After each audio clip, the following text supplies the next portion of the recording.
Andre. Yes, I have a question about entrepreneurial activity. It seems to me we have a lot of unused capacity. We have a lot of smart people who aren't doing as much as they could and want to. We have a lot of underutilized commercial industrial space, lowering barriers to entry. Is there anything we can do to bring this all together to encourage more entrepreneurial activity of all kinds here in Massachusetts specifically? Ellen? Yeah, I see it a little bit different, Andre. I see it as we don't have enough smart and educated and skilled people. There are job openings in many parts of the economy that are looking for skilled workers, and not just smart skilled workers. I mean skilled workers in manufacturing, in technical areas that require less than a 4-year degree.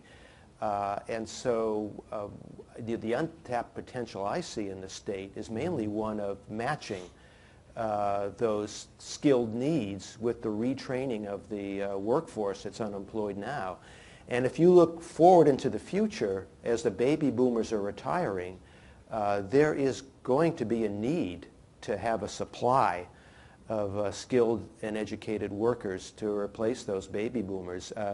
This is one area where in economics we have this term on the conservative side of economics called Say's law, supply creates its own demand, which is like the anathema to Keynesians who say you need demand. Well, I think in the case of labor, in Massachusetts, Say's law applies.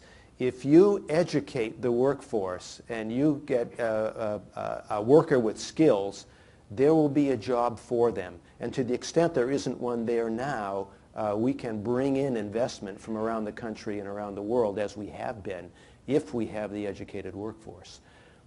Isn't that what China's doing?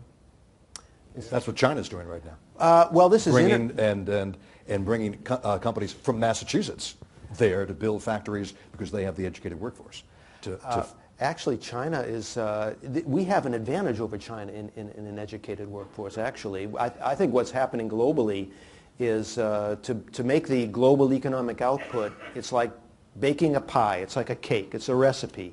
And you got to throw in the ingredients in fixed proportions. And you need skilled labor, you need, which is human capital, you need financial capital, and you need unskilled labor. And the developing world, like China and India, Brazil, are throwing a lot of unskilled labor into the recipe, and the world pie is growing. And the shortage is in the area of skilled workers and finance. And that's where the U.S., and Massachusetts in particular, has an advantage. And that explains all the inequalities we're seeing here in the state as well. It's those workers who have skills which are doing well. It's the displaced workers who are unskilled that are having so much problem finding work now. And so it's a matter of adjusting our skill mix to the global economy. And we're actually in a very favorable position for that. I'd much rather be in the position that Massachusetts is rather than the position China is. Yeah, I just want to emphasize what Alan's saying is so important, and his focus there is on the long term. Whereas some of what we discussed earlier is much more short-term cycle issues. But I just want to say he's right on what he's saying. No, okay.